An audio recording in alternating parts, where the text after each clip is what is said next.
నమస్తే. ప్రస్తుతం మనతో పాటు సీనియర్ జర్నలిస్ట్ భరద్వాజ్ ఉన్నారు. ఆయనతో మాట్లాడదాం. నమస్తే సార్. నమస్తే సార్, రాజ్ తరుణ్, మాల్వి మల్హోత్రా, లావణ్య ఈ ముగ్గురు కేసులో ఇప్పుడు మా అసోసియేషన్ ముందు లావణ్య ఒక నిరసన చేయబోతున్నారు అని చెప్పేసి తెలుస్తుంది. ఎలా ఉంటుందంటే సార్ అసలు ఈ కేసు సమసిపోతుందంటారు? అంటే తను బాంబే వెళ్ళింది, ఆల్మోస్ట్ ప్రపంచం అంతా మర్చిపోతున్న దశ. అవును. ఆ మధ్య గొడవ అయిపోయింది, తర్వాత ఎవరి పనుల్లో వాళ్ళు యాక్టివ్ అయిపోయారు. అతని సినిమాలు 2 రిలీజ్ అయిపోయినాయి. ఇప్పుడు ఇంకొక సినిమా రిలీజ్కి ఉంది. అంటే అతని సినిమా రిలీజ్కున్న ప్రతి సందర్భంలోనూ ఈ గొడవ ఏదో జరుగుతోంది. నిన్న బాంబే వెళ్ళి మాల్వి మల్హోత్రా అపార్ట్మెంట్ దగ్గరికి వెళ్ళి గొడవ చేసింది ఆవిడ. ఆ వీడియోస్ బయటకు వచ్చినాయి. అంటే లావణ్య, ఆవిడ తండ్రి ఇద్దరూ వెళ్ళి అక్కడ వాళ్ళతో గొడవ పడ్డారు. రాజ్ తరుణ్ ఉన్నాడు ఆల్రెడీ అక్కడ బాంబేలో. బాంబే పోలీసుల దగ్గరకు కూడా ఈ వ్యవహారం వెళ్ళింది. వాళ్ళు మీరు ఇంట్లో కూర్చుని సెటిల్ చేసుకోండి వ్యవహారాన్ని పంపించారు వాళ్ళు. ఈ గొడవ చేసి ఆ వీడియోస్ సోషల్ మీడియాలో ప్రమోట్ అవ్వటం, ఈ యాక్టివిటీ తద్వారా మీడియా అటెన్షన్ లావణ్య వైపు మళ్ళీ డైవర్ట్ అయ్యి ఆవిడ్ని కాంట్రాక్ట్ చేసే ప్రయత్నం చేశారు కొంతమంది మీడియా పర్సన్స్.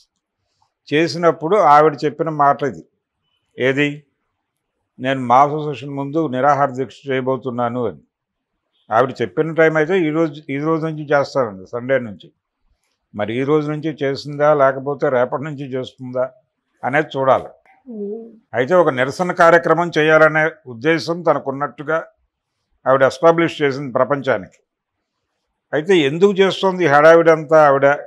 ఆవిడ టార్గెట్ ఏమిటి అంటే, రాజ్ తరుణ్ నాకు కావాలి, నావాడు అని చెప్తోంది ఆవిడ. కానీ అది కాదు వాస్తవం. వాళ్ళ మధ్య ఫైనాన్షియల్ సెటిల్మెంట్ జరగాలి. ఇది ఆస్తులకు సంబంధించిన గొడవ. ఇంకొక మాట ఉంది ఆవిడ, 70 లక్షల రూపాయలు నేను అతని మీద ఖర్చు పెట్టాను అని. ఖర్చు పెట్టడం అంటే అతనికి అవకాశాలు లేని టైంలో అతను రకరకాల తన యాక్టివిటీ ముందుకు తీసుకెళ్ళటానికి ఖర్చులు పెట్టాడు. ఆ డబ్బులన్నీ నా దగ్గర నుంచి వెళ్ళినవే, నా దగ్గర నుంచి తీసుకున్నవే. అలా 70 లక్షల రూపాయలు వెళ్ళినాయి.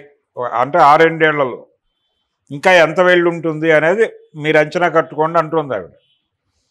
ఇలా చాలా డబ్బులు నేను అతని మీద ఇన్వెస్ట్ చేశాను అనేది ఒక క్లెయిమ్ చేస్తుంది ఆవిడ.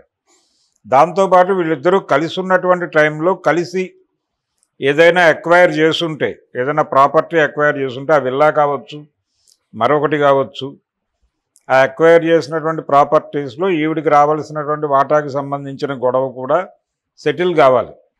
అంటే ఫైనాన్షియల్ వ్యవహారాలు సెటిల్ అయితే ఈ ఇష్యూ సమసిపోతుంది తప్ప అప్పటిదాకా ఈ గొడవ నడుస్తుంది. ఆల్రెడీ ఆవిడ ఒక కేసు ఫైల్ చేసింది అతని మీద. వాళ్ళు ఛార్జ్ షీట్ ఫైల్ చేశారు. ఆ కేసులో యాంటిసిపేటరీ బెయిల్ తీసుకుని బయట ఉన్నాడు అతను. ముందస్తు బెయిల్ తీసుకుని బయట ఉన్నాడు తప్ప కేసు ప్రొసీడ్ అవుతుంది.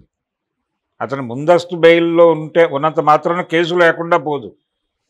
దానిలో ఛార్జ్ షీట్ పెట్టారు. ఆ ఛార్జ్ షీట్లో చాలా క్లియర్గా వాళ్ళు అక్కడ లోకల్ వాళ్ళని అడిగాం, మేము వీళ్ళిద్దరూ కలిసి ఉన్నమాట వాస్తవమే అని చెప్తున్నారు అని ఒక విట్నెస్గా కొంతమందిని నమోదు చేసినట్టుగా కనిపిస్తోంది. అయితే కలిసి ఉన్నామని ఇద్దరూ అడ్మిట్ చేస్తున్నారు. అతను 7 ఏళ్ళు అంటున్నాడు, ఈవిడ 11 ఏళ్ళు 12 ఏళ్ళు చెప్తోంది ఈవిడ. కానీ కలిసి ఉన్న మాట వాస్తవాన్ని ఇద్దరూ అడ్మిట్ చేశారు కాబట్టి అది పెద్ద గొడవ కాదు. కానీ ఇది ఫైనాన్షియల్ సెటిల్మెంట్కి సంబంధించిన గొడవే, ఆర్థిక లావాదేవీ. ఈ ఆర్థిక లావాదేవీకి సంబంధించి వాళ్ళిద్దరినీ కూర్చోబెట్టి, ఇప్పుడు ఎలాగో ఆవిడ ఛాంబర్ ముందో మా అసోసియేషన్ ముందో, మా అసోసియేషన్ అక్కడే ఉంది, ఛాంబర్లోనే ఉంది. ఛాంబర్ ముందు కనుక ఈవిడ సీరియస్గా ఒక నిరసన కార్యక్రమం మొదలు పెడితే కనీసం ఇండస్ట్రీ పెద్దలైనా కూర్చోబెట్టి ఇది ఫైనాన్షియల్ డిస్ప్యూటే అని చూసి, ఆవిడ ఫైనాన్షియల్ డిస్ప్యూట్ని సెంటిమెంటల్గా సెటిల్ చేయాలని చూస్తోంది.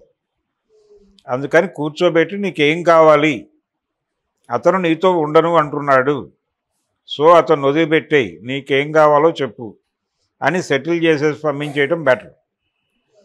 కోర్టు అయినా రేపు కోర్టులో అయినా అదే అడుగుతారు ఆవిడని, ఏం కోరుకుంటున్నావు నువ్వు అని. అతనికి ఇష్టం లేకుండా బలవంతంగా ఇతనితో ఉండటాన్ని కోర్టు కూడా సమర్థించదు. అతను ఉండటం కాదు ఆవిడ డిమాండు, ఆవిడ మనసులో ఉన్న మాట అతని నుంచి తనకు రావాల్సినటువంటి ఫైనాన్షియల్ బెనిఫిట్స్ వచ్చేలాగా చెయ్యండి అని అడుగుతోంది ఆవిడ అందరినీ. అది క్లియర్ అయిపోతే సెటిల్ అయిపోతుంది వ్యవహారం. అప్పటిదాకా ఇది అప్పుడప్పుడు ఇలా నడుస్తూనే ఉంటుంది. ఈ డ్రామా అనుకుంటే డ్రామా అనుకోవచ్చు, ఏదైనా అనుకోవచ్చు. ఆవిడకి ఇది కాంట్రిబట్ కండిషన్ కూడా కావచ్చు. అంటే అతను వెళ్ళిపోతున్నాడు బయటికి, తొందరగా సెటిల్ చేసుకోవాలి అనే ఆతృత అమ్మాయికి ఉండటంలో తప్పేం లేదు. ఆ ఆతృతతో ఇలాంటి యాక్టివిటీస్ అన్నీ చేస్తోంది. ఈ డిస్టర్బెన్స్ కొనసాగించుకోవటం ఇష్టం లేకపోతే అతను ముందుకొచ్చి కూర్చోబెట్టి సెటిల్ చేయటం మంచిది. అతను కావచ్చు, వాళ్ళ మదర్ ఫాదర్ కూడా ఇన్వాల్వ్ అయ్యారు దీనిలో. ఈఎంఐ మదర్ ఫాదర్ ఇన్వాల్వ్ అయ్యారు, వాళ్ళ పేరెంట్స్ కూడా ఇన్వాల్వ్ అయ్యారు. కాబట్టి కనీసం వాళ్ళ వరకు రెండు ఫ్యామిలీస్ కూర్చుని విషయాన్ని సెటిల్ చేస్తే బెటర్. సార్, ఈ మూవీ రిలీజ్ అయ్యే టైంకి ఈ ముగ్గురు కేసు బయటకు వస్తుంది అంటే మూవీ ప్రమోషన్కి సంబంధం ఏమైనా ఉందంటారా? ఏం ప్రయోజనం కనిపించట్లేదు. ఇంతకుముందు వచ్చినటువంటి పురుషోత్తముడు అనే సినిమాతో మొదలైంది వివాదం. పైగా అది యాప్ట్ టైటిల్, పురుషోత్తముడు ఈ వివాదం. ఈ రెండింటినీ పక్కన పెడితే అద్భుతంగా సింక్ అయ్యేటువంటి సందర్భం. కానీ ఆ సినిమాకు కూడా పెద్దగా వసూలు రాలేదు. ఆ తర్వాత సినిమా కూడా ఎటువంటి ప్రభావం చూపించలేదు. బాక్సాఫీస్ దగ్గర ఎటువంటి ప్రభావం చూపించలేదు ఆ సినిమా. రెండు సినిమాలు డిజాస్టర్లుగానే మిగిలాయి. ఇప్పుడు ఇంకో సినిమా రాబోతోంది. ఈ సినిమా ఎలాంటి ప్రభావం చూపిస్తుందో చూడాలి.